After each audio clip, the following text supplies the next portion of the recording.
Hey guys, what's going on? James here, and in this video today, on my birthday, no less, this is being uploaded on my birthday, and I wanted to celebrate by talking about the Tampa Bay Buccaneers. There was an interesting article written by the Bleacher Report staff on November 13th that goes into the NFL team's needs, prioritizing every roster's biggest weakness after Week 10. I wanted to take a look at the Tampa Bay Buccaneers today. And one thing that's really interesting, we'll take a look at the Arizona Cardinals first as an example.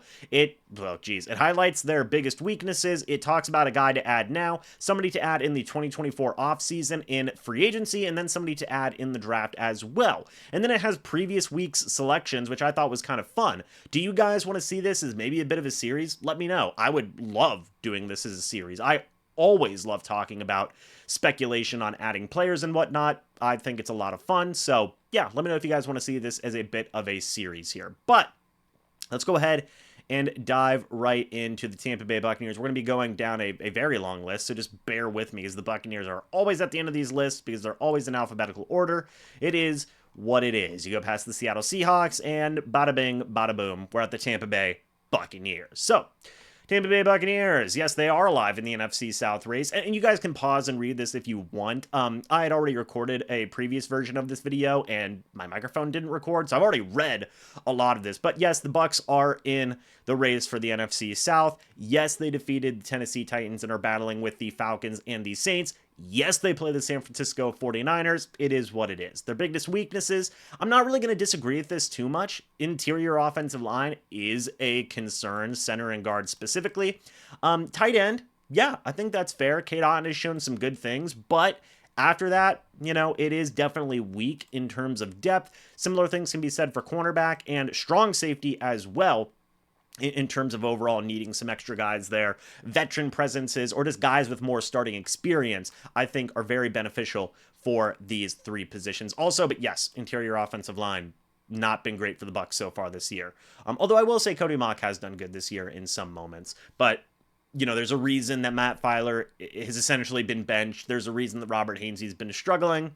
Interior offensive line isn't playing well. But the add now candidate, according to Bleacher Report, is a pretty familiar name. It's Logan Ryan. And this talks about the CJ Stroud 470-yard performance. I mean, we would then find out that CJ Stroud is just pretty darn good at football. He led a game-winning drive against the Cincinnati Bengals, who were in the Super Bowl last year. So, I mean, it is what it is. I mean, they lost to a good quarterback, and is that an excuse? No, I mean, it's not an excuse for a 470-yard performance being dumped on you, but it does highlight that, yes, the defense could use both safety and cornerback help, like what Bleacher Report highlights here.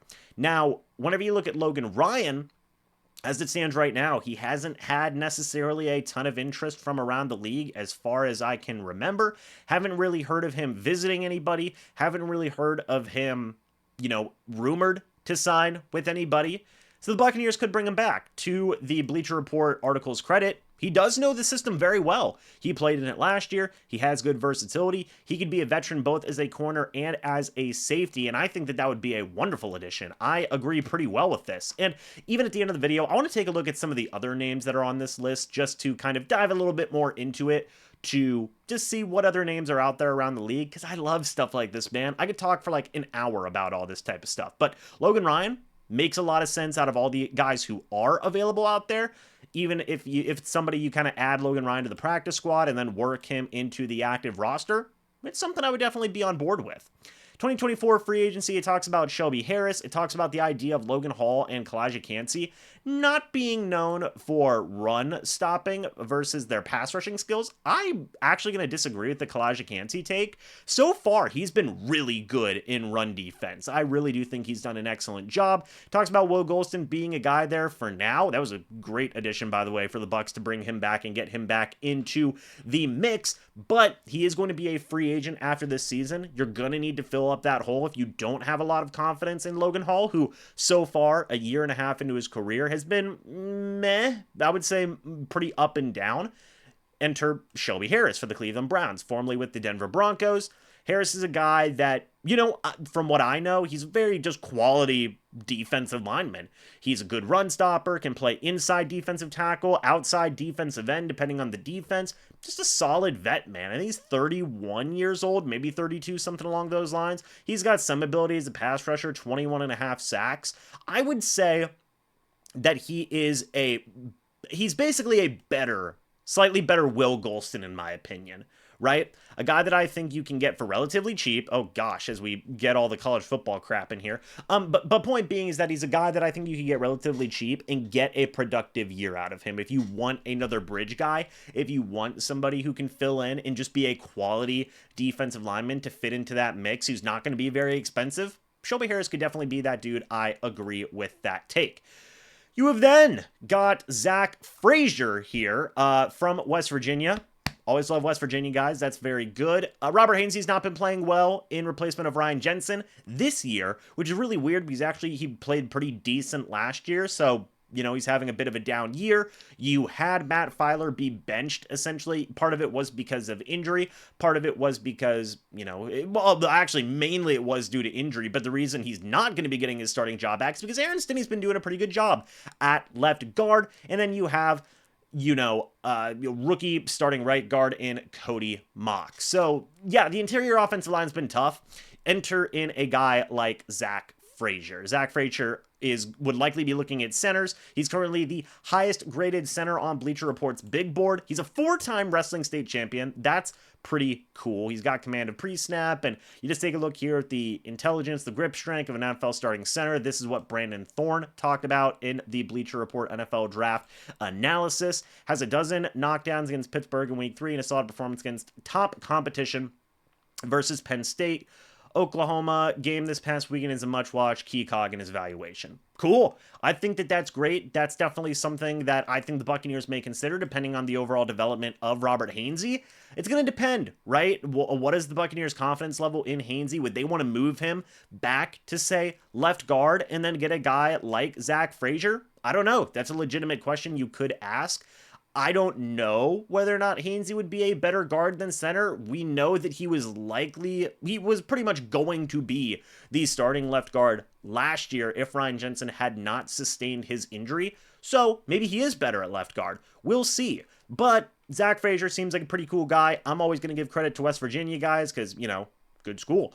And overall, hey, the interior offensive line does need some help, and this would just be continued investment from the Bucs in all of that big old unit. So, a couple of things I want to note here, by the way, some of the previous week selections. Eric Rowe was the guy that was considered, again, the theme there is safety, cornerback versatility. Eric Rowe has got a lot of that. Aaron Brewer is a guy, backup center, could be a guy that, could bring in as a veteran insurance type of guy. And then Malik Neighbors is a guy that's interesting to me. I wouldn't really peg the Bucs as a team that needs wide receiver help right now, but it is what it is. That is what Bleacher Report had them at some point. But a couple of interesting names there. I really like the idea of Logan Ryan. I'm surprised it took them a few weeks to get to that Logan Ryan naming there. I figured that would have been one of the first names that you would throw up there, but it has not happened. Real quick, I just want to take a look at some of the other names that are there right now for other teams, just because I think it's fun to look at some other names and go, well, could this be a guy for the Bucs? And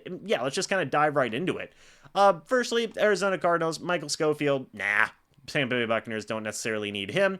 Atlanta Falcons, you take a look, Melvin Ingram, not a bad name, not a bad name at all. Somebody you could maybe get on the cheaper end. Bryce Callahan is another interesting guy that could give you cornerback depth. An interesting name there to be sure. Desmond King's another guy that I think would be an interesting guy. Like, secondary help matters, man.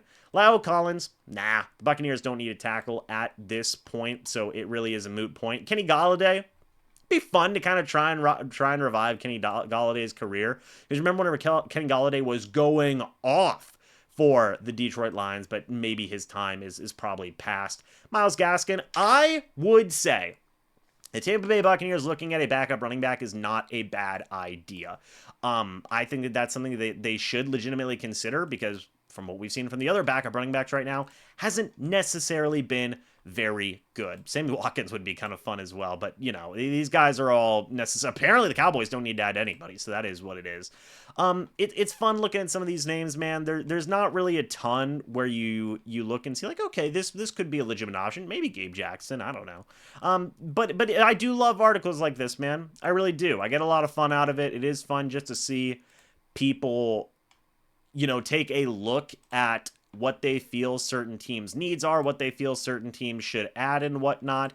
There's a lot of fun names out here that are still available in a lot of situations. Still a lot of good, like, names in the past couple of years. Like, I remember whenever Duke Johnson was kind of going off for the Cleveland Browns. That was kind of fun. Isaiah Prince. Oh, God. Geez, New England. Good. New England's been a mess, man. That's been a tough scene. Desmond King. There he is again. I don't know. Popular name. Greedy Williams. Another corner, another popular name. I don't know. You guys tell me. Dan Arnold, I mean, you know, that's maybe a guy you can consider a backup tight end. It is what it is. Pittsburgh Steelers, Blake Martinez. I mean, he's on the Carolina Panthers. Okay, they're not going to add him. Apparently the 49ers don't need to add buddy. The Seattle Seahawks don't need to add anybody. We already talked about the Bucs, the Tennessee Titans. Trey Flowers? Hey, that'd be kind of a fun name for them. You know, and like, obviously, like, I'm whatever the word may be. I love whenever teams add players, man. It's so fun to me, but, you know, it is what it is. It is an interesting situation with some of these names. If there's any other names that you guys saw in that list, let me know your thoughts and opinions, but I do like where Bleacher Report is with the Tampa Bay Buccaneers and the possibility of adding Logan Ryan right now, the possibility of adding Shelby Harris in 2024 due to their, you know, offensive or defensive line depth issues, and then the idea of drafting an interior offensive lineman. A lot of that makes a lot of sense to me, and I overall I like it. What do you guys think? Let me know your thoughts and opinions down in the comments section below. I'd love to hear it. Thank you guys so much for watching this video. Hope y'all enjoyed, and as always, folks, I'll see you all in the next video or the next live stream. But until then, and as always, guys, goodbye for now, and go Bucs.